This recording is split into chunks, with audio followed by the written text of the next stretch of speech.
day with the same stuff. Yeah.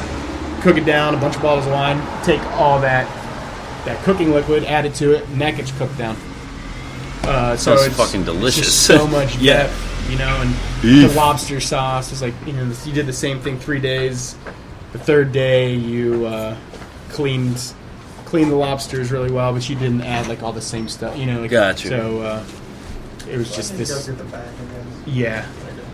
Damn, somebody got some Jimmy John's delivered? Yeah, these guys are always I thought your guys called for us. No, yeah. It's like, oh, we thought you'd need it during your interview, chef. Right. Yeah, so like, and then like when I had a room I could have lived in, and first stop in Williamsburg. Like a buddy of mine from high school. It's like $1,000 a month. When I did the math on like how much I was going to get paid, how much I was going to pay for that, how much it'd cost to get around New York, cell phone bill. Like I don't even have any money left to eat. I don't know. So decided not to go there. A week later, Jeremiah Langren was the CDC at McCrady's at the time. Okay. Posted, it was 2011. They were hiring, and I was like, hey, chef, can mind if I go stage this weekend? He's like, you're just gone for a month. And I was like, yeah. But he knew I wanted to leave. He knew I was going. He knew I needed to get out of there. It's just got to give you the guilt first. I was just working and partying with my friends. That's all I did. Just kind of forget about everything else going on. That's a good life, man. After the girlfriend leaves, it's like, let's do it, baby. It wears you out. Yeah, for sure. There were probably a few nights where I had to butcher the next morning. I didn't go to sleep. I just went. Yeah, because you go home and like lay down for an hour and then take a really hot shower for like 10 minutes. There's a certain point in partying when you're like, all right, am I gonna sleep or not? And like the 3 to 5 o'clock in the morning, that's the hardest part to get. Yeah. But once you get to 5.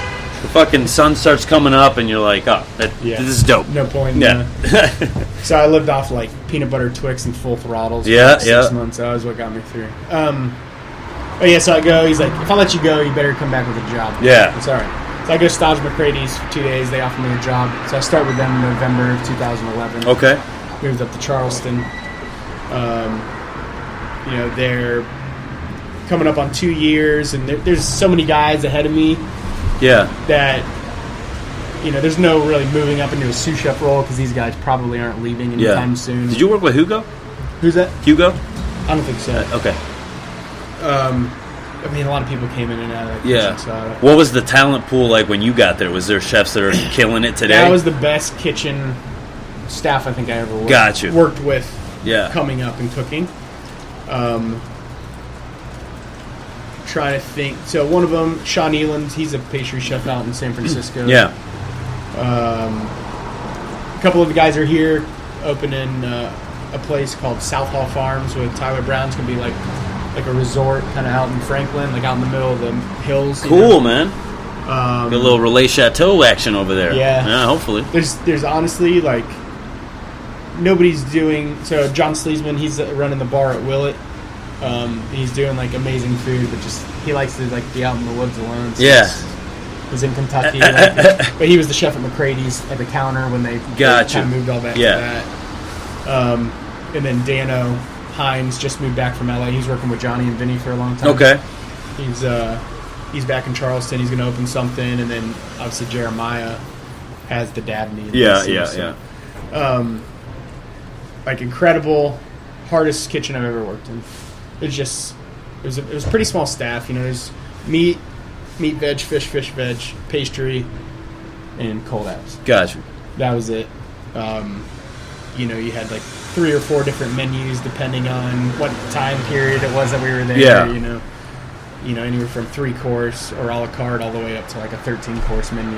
Mm-hmm. It was just hectic. But it was like cooking real food. Yeah. That's what I liked about it. Yeah.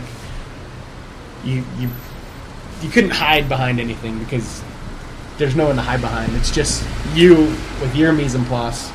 You cook it. You're responsible for it. Yeah. And I learned that lesson early. Yeah. There.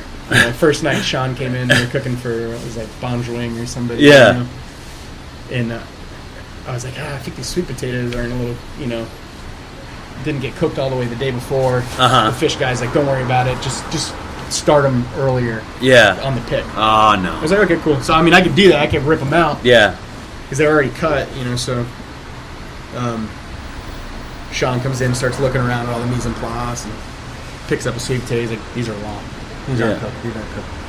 But Jeremiah just starts yelling at me. Yeah. And I, like, get him in the oven. So like, we're making this bonito butter that we poached him in to order, to throw it in there, like with confit. That was the first. It's like that night was a downward spiral of despair for most people. Like Chef John would say, there's blood on the walls. Yeah. It's like, blood in the water, and the sharks smelled it. Yeah, I bet. Because like Dano and Jeremiah would feed off each other. Yeah, so it was like, and then the way that works is like, once you fuck up, then everybody hates you, and then everybody gets yelled at. They all start getting literally everyone gets lit up. But I gotta say, for those diners in that dining room, it's probably some of the best food they're ever gonna fucking eat. Yeah, like I think one of the best meals I haven't eaten a ton of places, but like, one of the best meals I've still ever had to this day is when I ate at McCrady's in like 2009 or 2010. Okay, it's just dishes I still remember.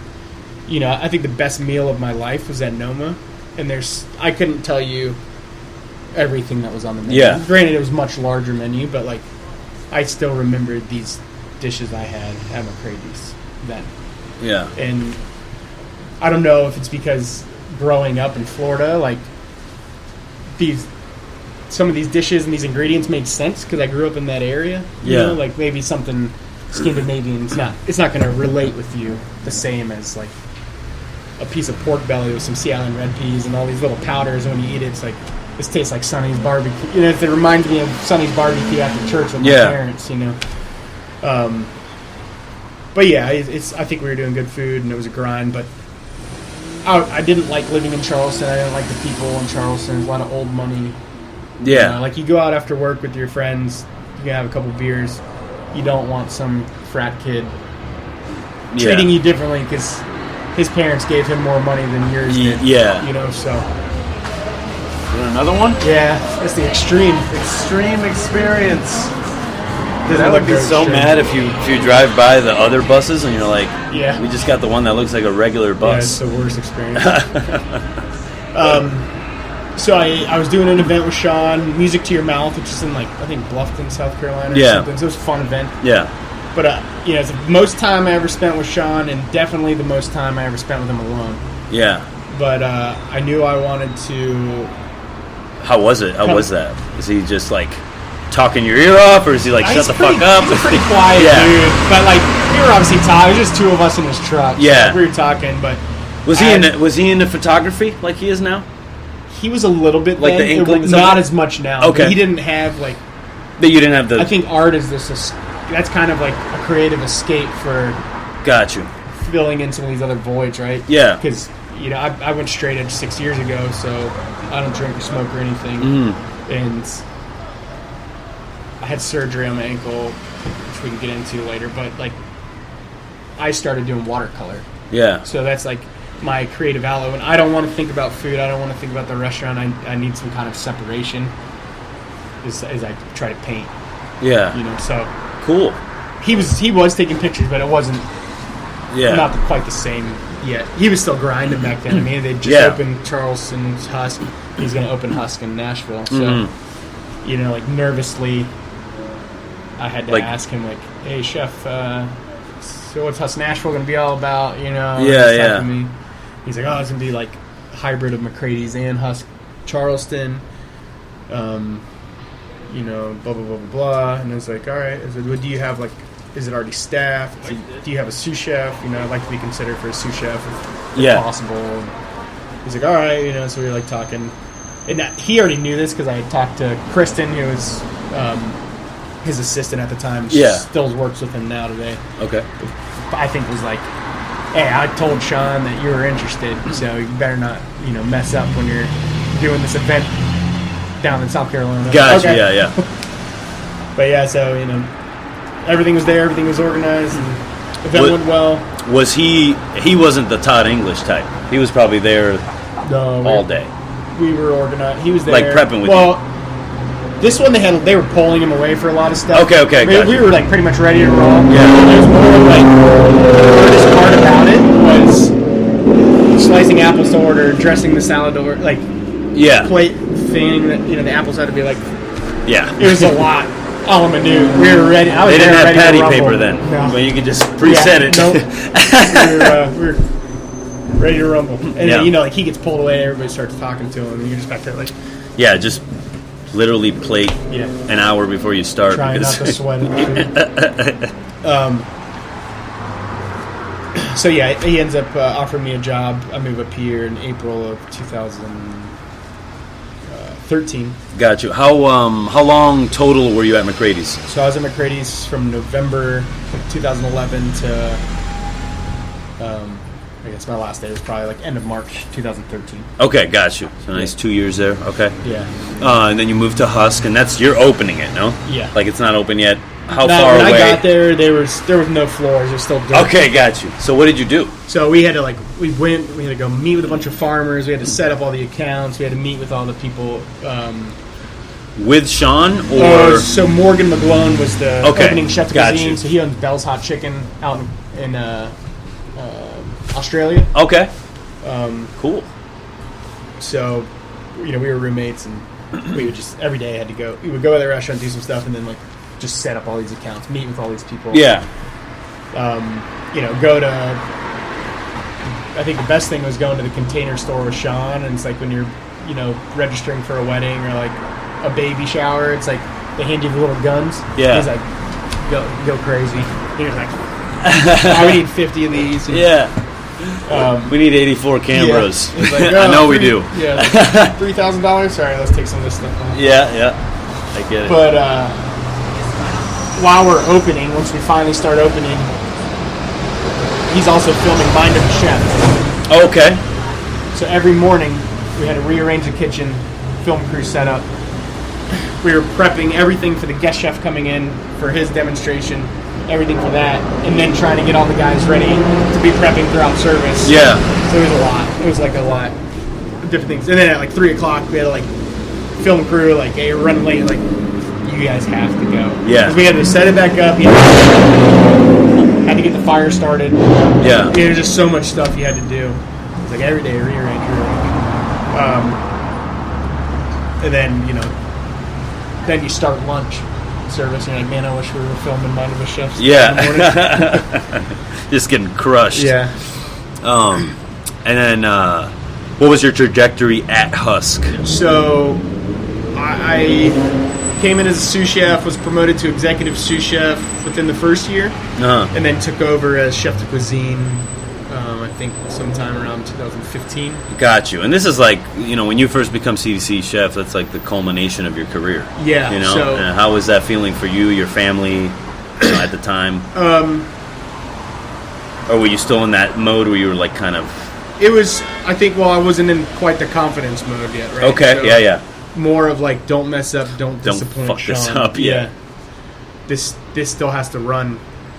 Luckily, Morgan allowed me to kind of be the one to test out and R&D all of the stuff for dishes and ideas that Sean would give us. Yeah. Which then allowed me to kind of create some stuff. So since day one, I was able to kind of come up with ideas with Sean. Yeah. So I was able to kind of see how he how he thinks, how he thought, and it's still kind of how I think of dishes today. It's come up with an ingredient. All right, it needs a second ingredient. Does it need a third ingredient? You don't really want it to have a fourth ingredient.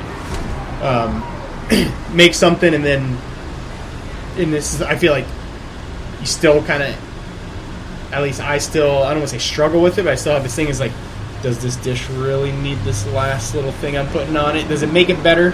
Yeah. If I take it away, does it make it worse? If it doesn't make it better and it doesn't make it worse, I'm going to take it off. Yeah. So kind of how I come up with stuff now is I'm trying to create a dish with carrots, but using carrots 3 or 4 different ways. Yeah. So it's just carrots. Yeah. If I could make a carrot bread and do a carrot burger, I'm going to do carrot ketchup. Yeah. I would never do that. But, that's kind of the thought. It's how many ways can I get the main ingredient into the dish without having to add anything else? Yeah. So I learned that, I think a lot from him. But yeah, eventually you start getting a little confidence, and it's people are enjoying it. And then don't want to say it starts to go to your head, but it's like, people